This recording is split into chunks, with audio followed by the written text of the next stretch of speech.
your school's unseen passage. Okay, this is not similar to unseen passages of English. It's not that you have to always read the passage to give the answer of the corresponding questions. It is not mandatory. Right. So the first tip which I'll be giving you today is it's not mandatory to consider it as an unseen passage question. So you do not have to read what is given in the paragraph always. Okay. Wherever you are just stuck, at that time, you may give it a reading of the paragraph. Otherwise, normally, the paragraph has no relation to the following questions. They're general questions in themselves. Okay. So they can be done with or without reading normally. But yes, it is suggested to read. Suggested is here because there can be a question which might give you a hint or which might just buckle your knowledge. Okay, give it a jerk that yeah, we studied this part. Maybe this will give you a hint or an idea.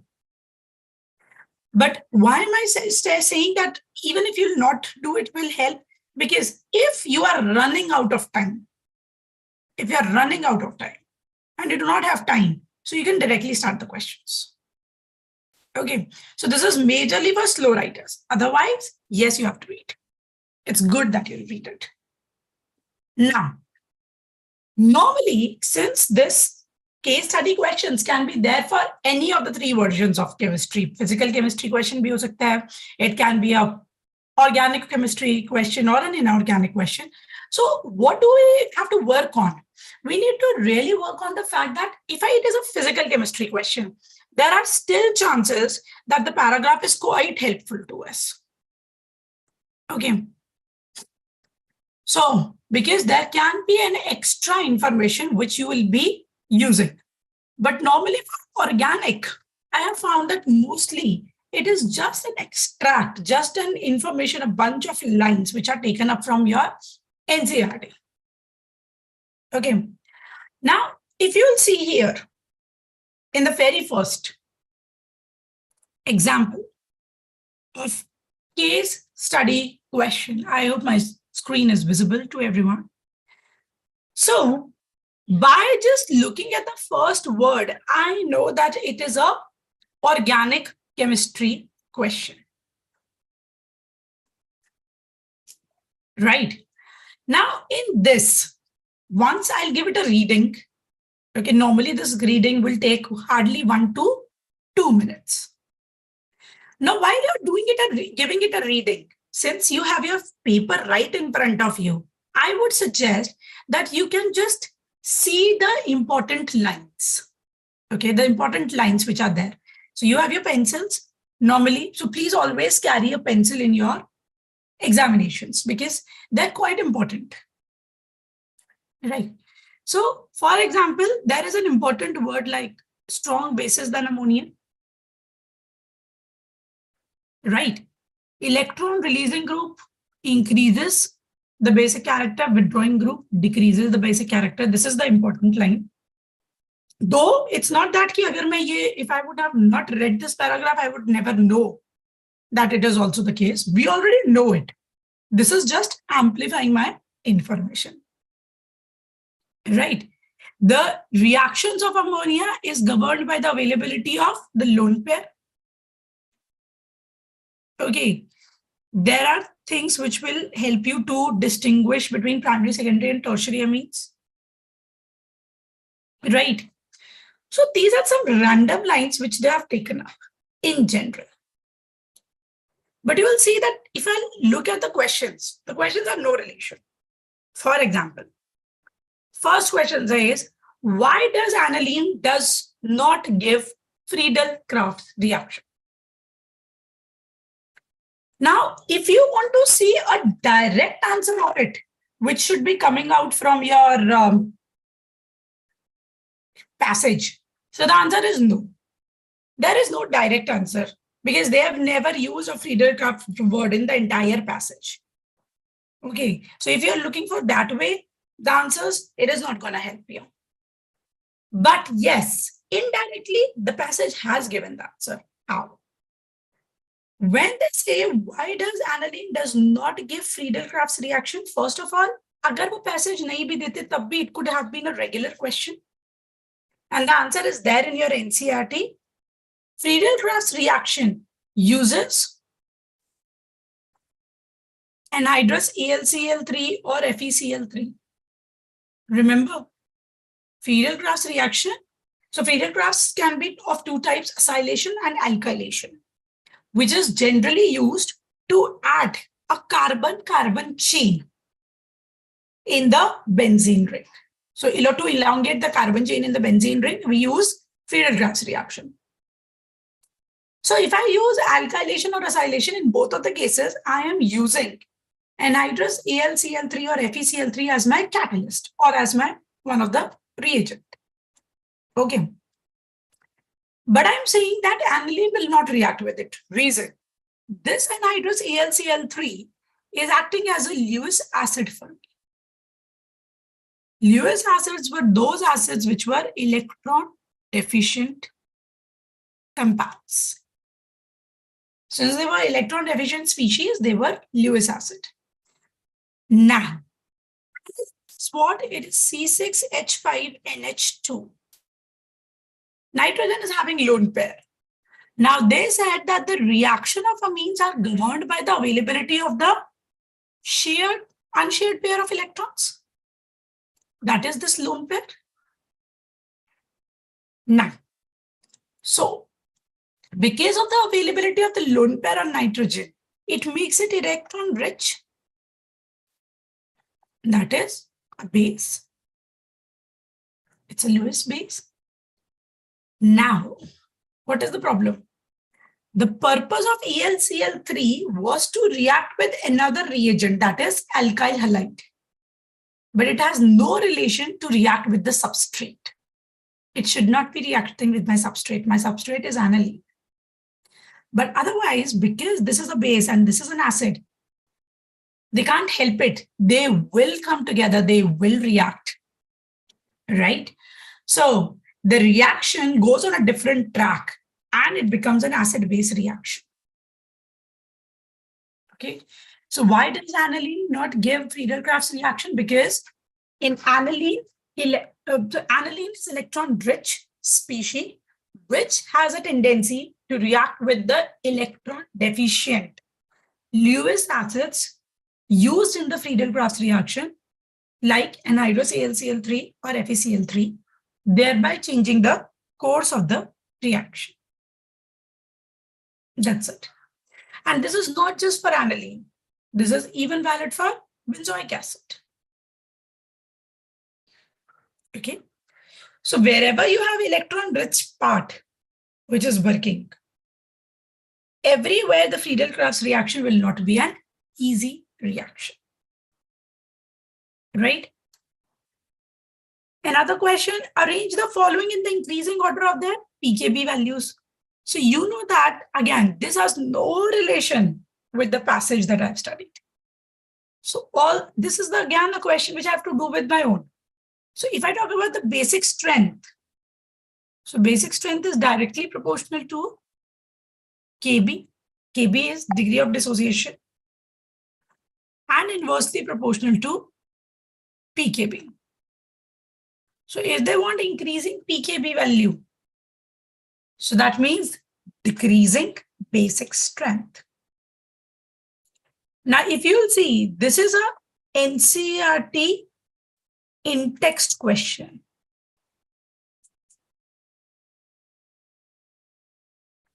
This was also an NCERT line. This is also an NCERT in-text question. That if I'll compare, there they have informed us that electron releasing groups increases the basic character and electron withdrawing group decreases. So C6H5 is electron withdrawing in nature. Ammonia is nothing. C2H5 is plus I group or electron donating groups. CH3 whole thrice means there are 3 electron donating groups. So since electron donating groups are increasing the basic strength, right? Since they are increasing the basic strength. So this would be most basic and hence will have least PKB value.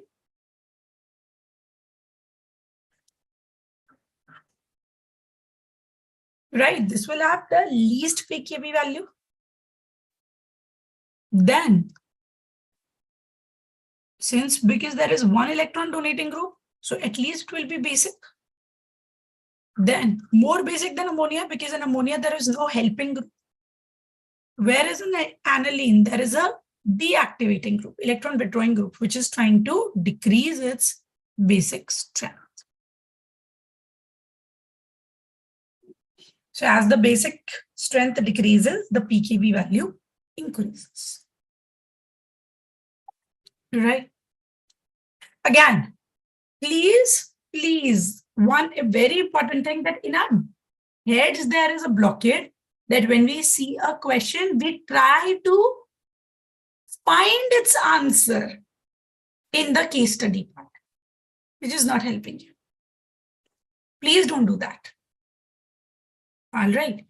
So try it as a question, which is a general question.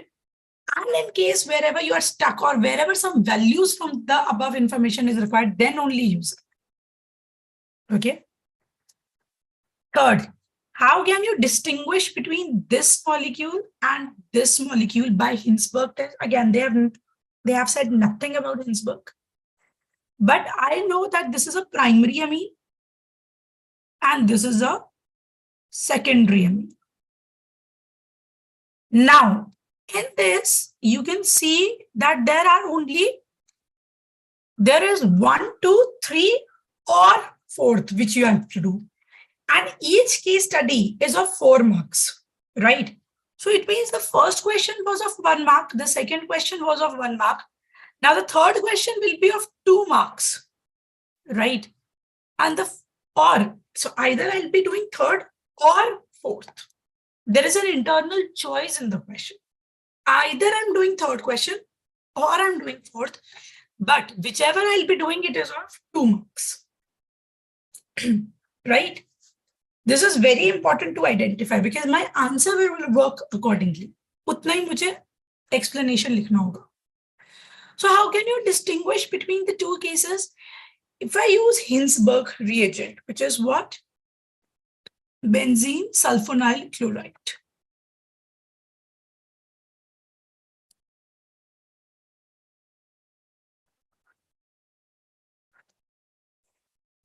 So now what happens if I talk about this?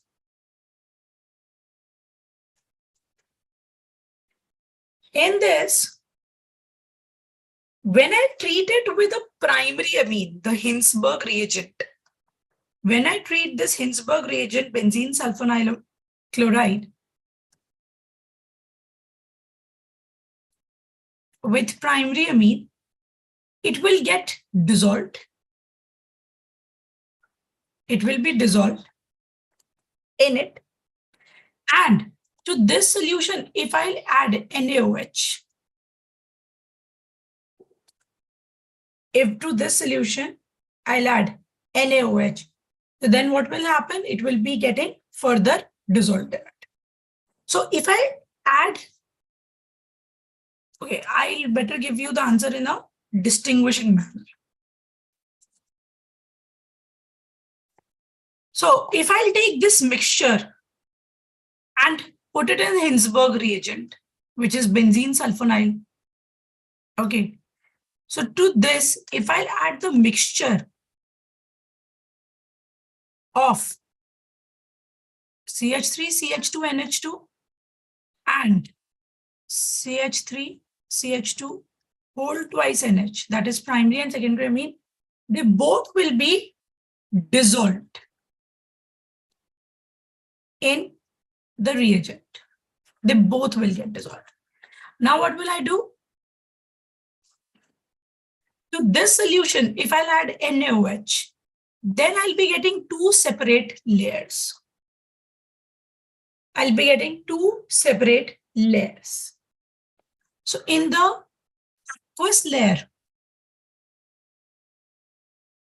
So aqueous layer is the one in which there is NaOH layer, in which primary amine is dissolved. From where you can extract primary amine, because primary amine will get dissolved further in NaOH. But if I talk about the second layer, so there will be two layers which you can see. The other layer will be organic layer. Okay. So in this, the secondary amine is present. So this is how you are going to separate.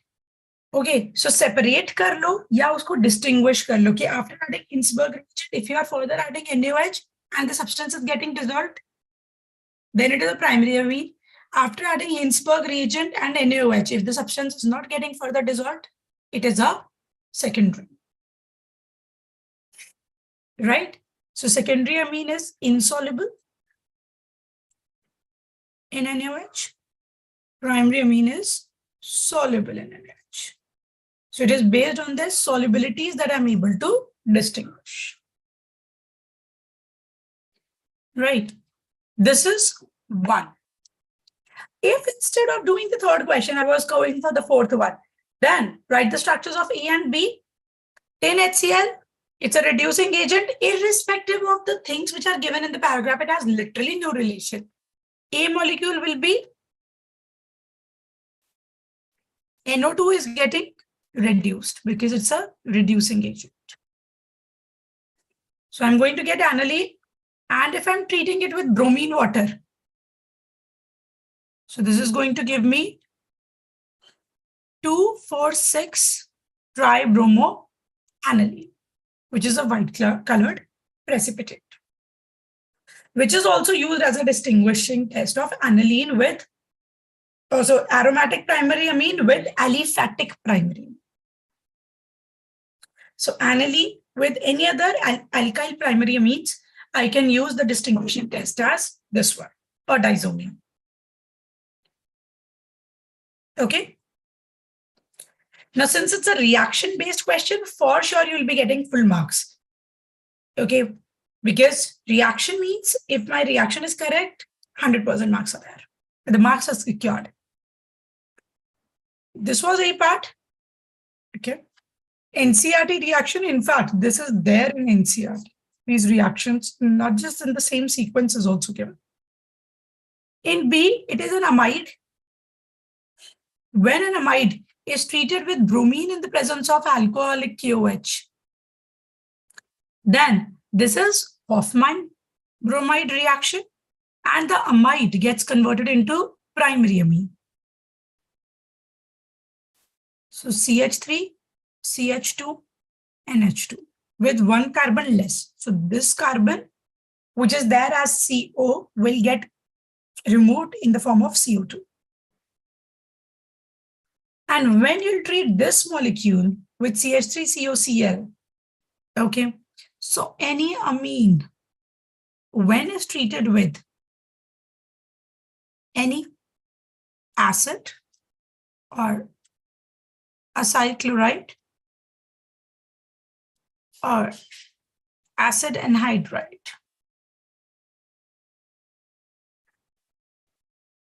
then an acid and a base reaction will happen and a formation of amide linkage will take place. So any amine, when it's treated with an acid or acyl chloride or acid anhydride, will always lead to the formation of CONH bond, amide linkage. Always an amide formation. So from here, one H and from here Cl will be lost, and CH3, CH2, NH, CO, CH3. This is my compound, which is formed.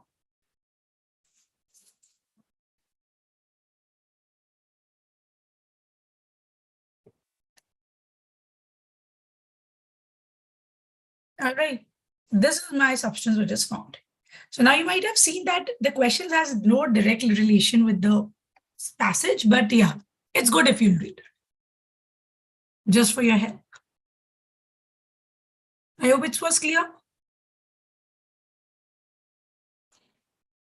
Now, I'll be taking in this session, I'll be taking one organic. So I've already taken an organic extract.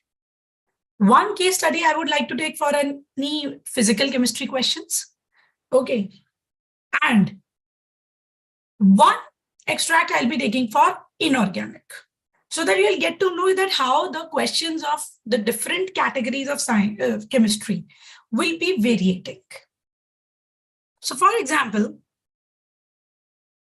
so this is an extract which is given for molar conductivity. That means in electrochemistry one. And this is the one which is based on solution charts, electrolytes and all. Okay. So which one do you like to read? Which one do you like to do? Electrochemistry wala kare ki yahan se kare? But as I told you, whenever you will be doing the physical chemistry versions, whenever in the extract. So yes, there is still a chance that it will be still helpful, the passage. Okay. Either in the form of formulas, like in the electrochemistry, they have given you a lot of theory, but there are two formulas that they have given.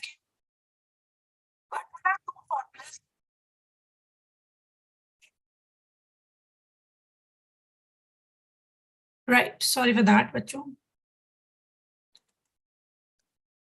Okay. So they are also working on the theory as well as the formula. So this is the part which we are working on here.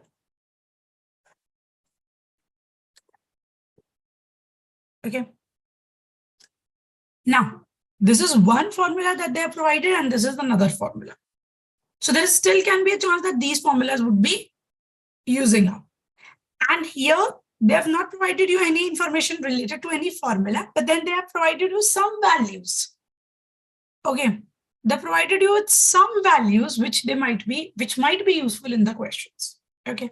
Now, Abba had a suggestion to start with the solutions question, so I can do solutions well. Okay. Again, I'm not reading much about it, but yeah, I'm not reading it aloud. So you have the time. So this is the thing which is there on the screen. And you know that the electrons are dissociating into ions. That is why they are known as electrolytes. I think I said electrons. So electrolytes will dissociate into ions. All right. Now, you know about colligative properties. So colligative properties are the ones which are dependent on the number of particles and not the amount. So the number of particles in case of electrolytes can vary because electrolytes have a tendency to decompose. Suppose NaCl is there, it will give you 2 particles. So I'll be considering at 2 different particles instead of 1 because it will separate as Na plus and Cl negative. As a result, since you are having different number of particles, so we found that the molecular mass in the cases of electrolytes will also change. Okay. Since it is dependent on the number of ions, so the molar mass changes. And that is why for colligative properties, we found it as the abnormal molecular mass. Okay. Now, greater the number of ions, more will be the colligative property. And this Waldorf factor is the ratio of the normal molecular mass by abnormal. And there are certain values which are given for the Waldorf factor I.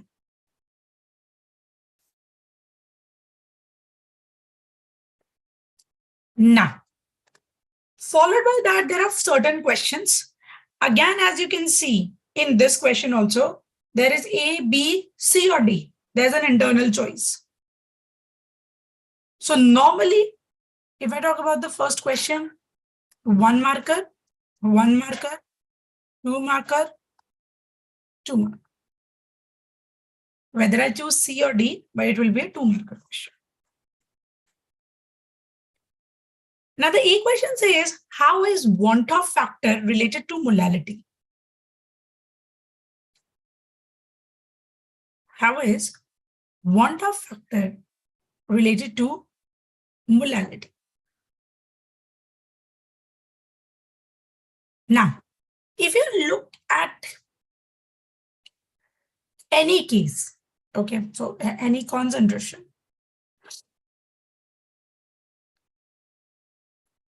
so I can say that this want of factor I, this want of factor I, you can see if my molality is 0.1, 0.1, 0.001. So the I values are not fluctuating much. The I values are not fluctuating much. So you can see that it is same. So just because molality is different, it has no relation to it. Okay, so want of factor is almost independent of molality. It is almost independent of molality.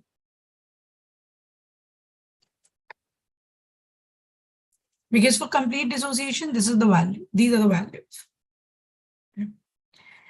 Now, why did I say almost independent? Why didn't I say it's completely independent? Okay, that is because degree of dissociation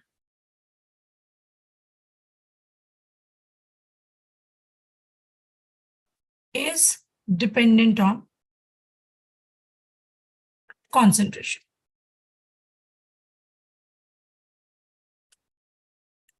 More dilution, more the dilution, more is dissociation, and hence higher value of alpha. And as alpha increases, I value is also increasing. But it is only working to a certain extent. If the dilution increases a lot, then it loses that value. Okay. Are you getting this? So the want of factor is independent of, almost independent of molality. Okay. It depends on the number of ions which are furnished in the solution. And why is it independent? Because it is dependent on the number of ions furnished in the solution.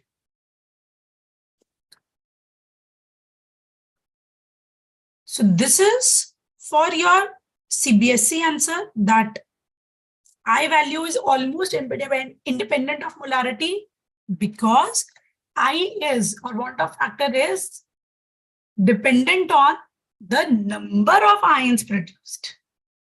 The number of ions produced. Okay, which irrespective of their molalities, for the same molecule will remain same. If for NaCl, irrespective of the molality, it will remain 2 only. For KCl, it will remain 2 only. K plus and Cl negative. Na plus, Cl negative. Mg2 plus, SO42 negative. Here. Right. And why did I give you this information then? So this is your extra knowledge, because your other exams are also coming up right now. Okay, some of you would be writing the IIT JEE examination, NEET examination. So this is for your general extra information, that this is also one of the ways on which it is dependent. But for CBSE level or for boards level, this level of information is not required. Okay, but you should be knowing it.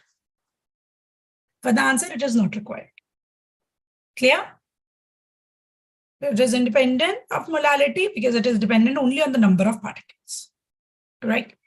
What is the value of I in case of an electrolyte and a non-electrolyte? So non-electrolyte is the one which will not dissociate into ions. So the I value is always 1. For non-electrolytes, I value is always 1. Right. In case of electrolytes, technically, as per the things that they have given, they've only talked about the electrolytes which are dissociating into ions. But there can be an association which is also possible as given in your NCRTs also. But as per this information, I value can be greater than 1 or I value can be less than 1. So greater than 1 in case of dissociation, this is something that you need to mention with your answer. For non-electrolytes, I value is always equal to 1. For electrolytes, you have to give 2 cases. Case 1, I is greater than 1. This is in case of dissociation. Or I value can be less than 1 in case of association. But you make sure that you're mentioning both the cases. Right? Then either I have to do C or D. We'll be doing both. And how to work? Calcium chloride dissolved in 2.5 liters of water such that its osmotic pressure is 0.75 atmosphere at 27 degrees Celsius. Okay. You have to find out the amount of calcium chloride which is dissolved. They've given you the masses of calcium and chlorine and also the R value. Okay. Now to do C option, I know osmotic pressure is one of the colligative properties represented as pi. So osmotic pressure is equal to C into R into T. Correct? But normally, this is the colligative property which we also multiply with I. I is the Monta factor. In this question, I value is also given to us, that is 2.47. Concentration value is what? Concentration is moles per liter, right? So moles of calcium chloride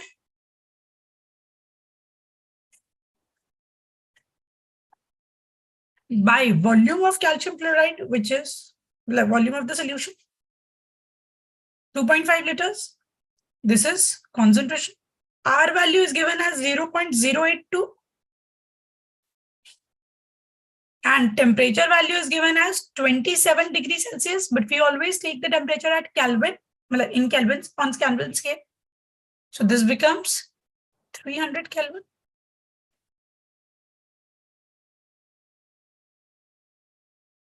Right. Osmotic pressure value is given as 0.75 atmosphere. Now for using those moles part, so I know, so I can get the answer for moles here. Okay. Or you can directly use moles as mass by molecular mass and then find out the answer. Because this is the value you need to find. And molecular mass of calcium chloride I know is 40 plus 2 into 35.5. Right? Since calcium is 40 and CaCl2 is having 2 atoms of chlorine. So it will be 71 plus 40. So 111.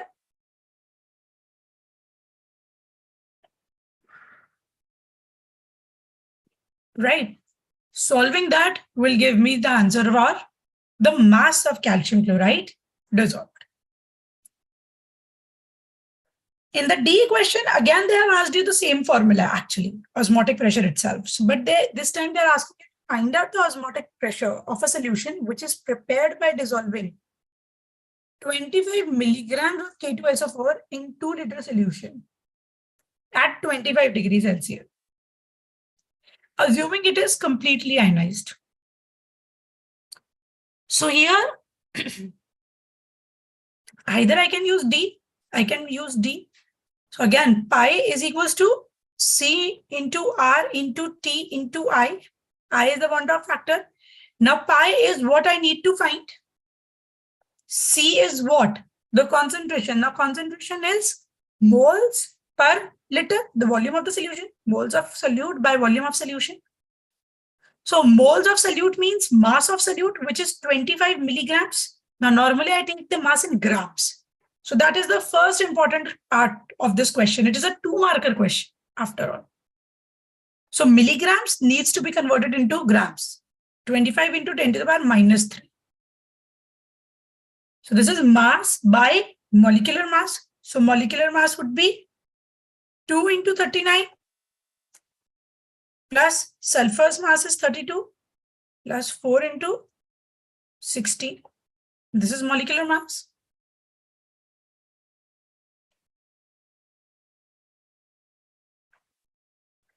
Right. So this will give me moles divided by volume bhi hota hai. The volume I'll be taking it as 2 liters. R value, they've already given it as to be taken 0.082. T is 25 degrees Celsius, which is 298 Kelvin. And I value, because they are saying, assuming it is completely ionized. So for K2SO4, they have given the I value also here, 3 for complete ionization. Right, either I can directly use, so I can directly use 3.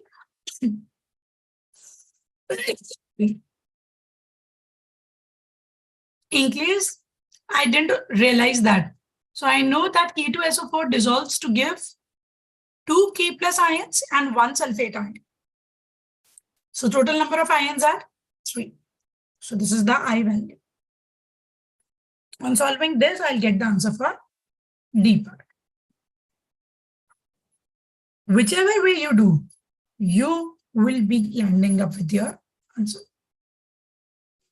So direct formula pays just a few of the things that some conversions were required. That's all. Again, for this question also, we did not require a lot of information from my paragraph. Not required, as I was telling. Now I'll move to another example. Just to take an inorganic thing.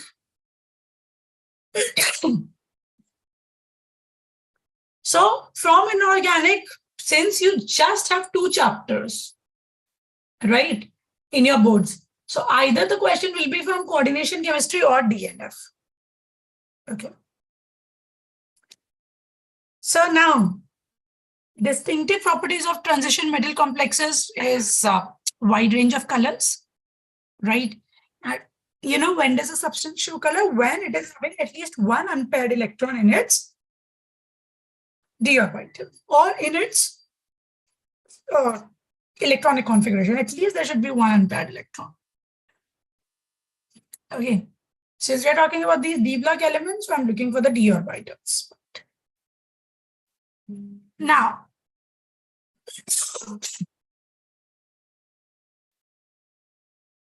they have just given us a range of things. What will be the color absorbed? What is the color of the coordination entity? The wavelength of light absorbed. And so this sort of informations are provided to us. All right. And based on that, again, they have questions. So as you can see here, 1 marker, 1 marker, 2 markers, where I'm having a choice. Now in the first question A part, they're asking that why does hexacyanocobaltate 3 ion absorbs UV light and not from visible region? You cannot find the answer in the text as such, but then the only information given is that yes, this is coming in ultraviolet, but they are not giving you the answer for why. So the why answer comes from the ligand part. Cyanide is a strong field ligand. Remember from the spectrochemical series. Cyanide is a strong field ligand. Now, what does a strong field ligand do? It increases the gap between T to G and EG. Since it is with the coordination number 6, Okay. Since there is coordination number 6. So this is not rearrangement. There is splitting of d orbitals. So I know that all the d orbitals overall, because of the presence of a ligand, the energy of the d orbitals will be different than expected. But we realize that all 5 d orbitals do not have the same energy extent.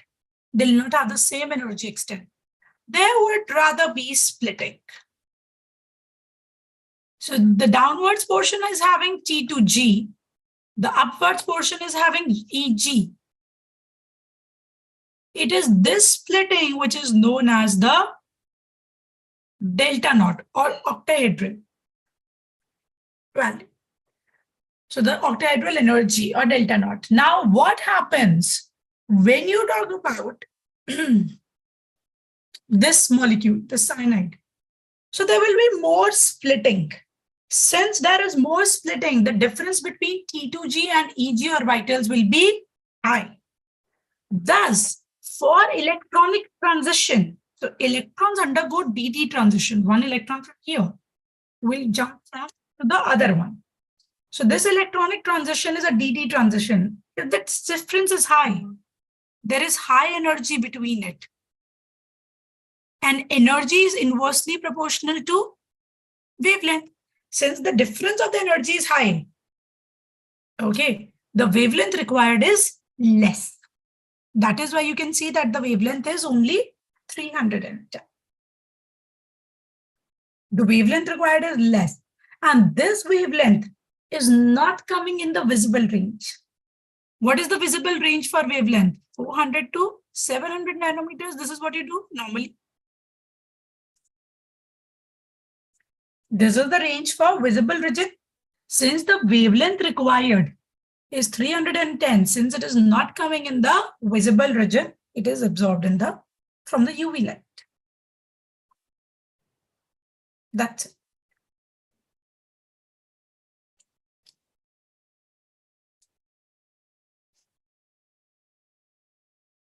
Right? That is the answer for the first question. Now, in the second question, they are asking why hexa-aqua titanium 3 complex is violet in color, whereas tetra-aqua copper 2 complex is blue in color.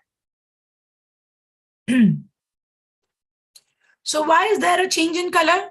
Because they are absorbing different wavelengths of energy. So as per the complementary color scheme, okay, we know that if a molecule absorbs red light, if a molecule absorbs red, then it dissipates blue color, which is visible to our eye. If something absorbs red, then it gives out or it dissipates blue color. This is due to the complementary color palette. So you just have to write from here that since this complex has absorbed red color, so the color of the entity will appear blue. Whereas in titanium complex, since it has absorbed blue-green color, the entity will look violet. That's it. That's it. You do not have to apply your brains here. Just whatever is the given information we are fetching. So you can see that in contrast to the other two cases, okay, I'm actually using the information which is given to me in the paragraph.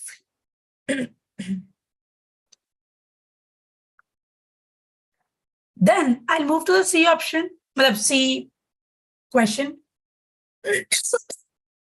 Now in the C question, you can see if the CFSE value for this complex is this. Now what is CFSE value? CFSE value is this delta naught value.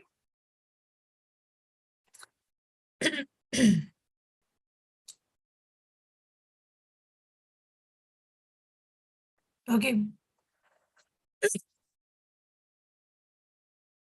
If the CFSE value for this is 27,000 centimeter inverse, then what is the CFSE value for this?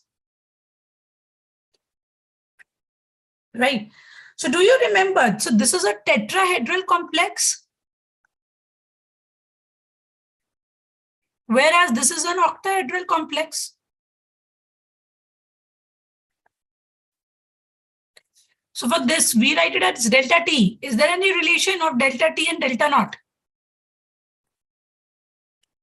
I think that is given in NCERT.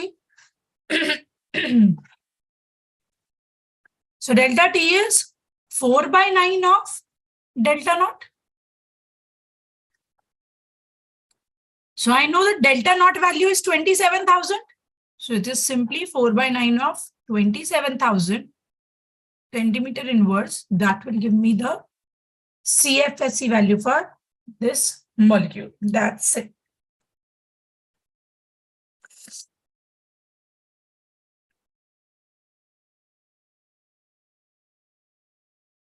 Right?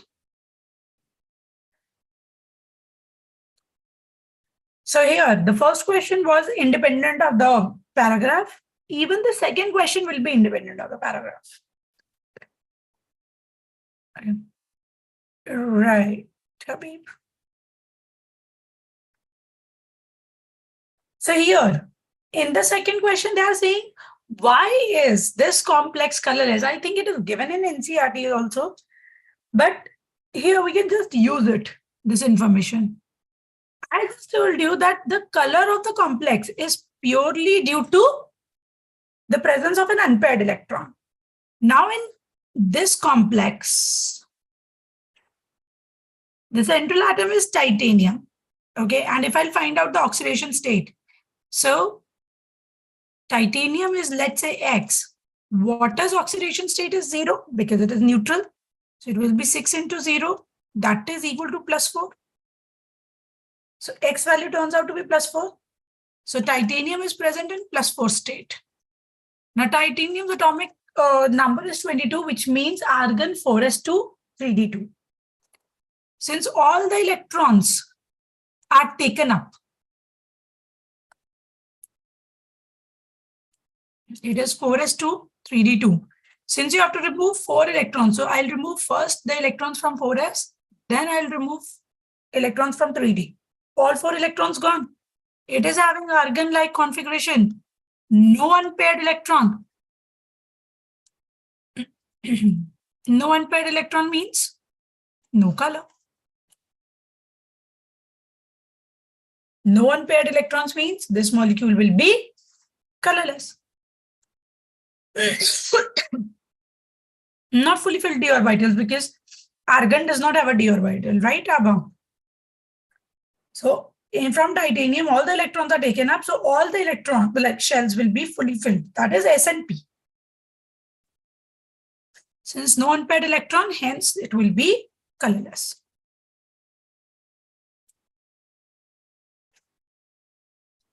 And we come to the last question of the day. That is the D part. What will be the correct order for the wavelength of absorption for the following complexes? The correct order for the wavelength of the absorption for the following complexes. So this will purely depend on the strength of the ligand. As the strength of ligand increases, so does the splitting between d orbitals. In bracket, you can write T2G and EG. As the strength of the ligand increases, so does the splitting between d orbitals, which is T2G and EG. More the energy difference, more the energy difference between T2, so in the exam, you do not write the between like this. between T to G and EG more, more the energy difference. So energy is inversely proportional to wavelength. So more energy difference means lesser wavelength of light will be absorbed. More the energy difference between T2G and EG, lesser wavelength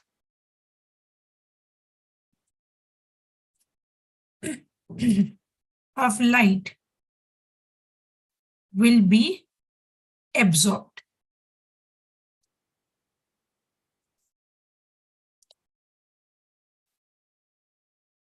So if I talk about the strength of the ligand, so since strength of ligand is like follows this order, cyanide is the strongest, followed by ammonia, followed by water. So the wavelength of light absorbed will be opposite.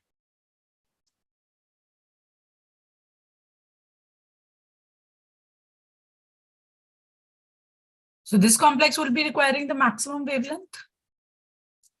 So here, when you are giving the wavelength of the light observed, the sequence, make sure that you write the complete complex then at that time.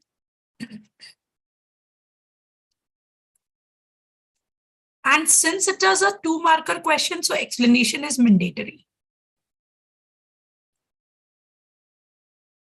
Explanation is mandatory since it's a 2-marker question. Clear?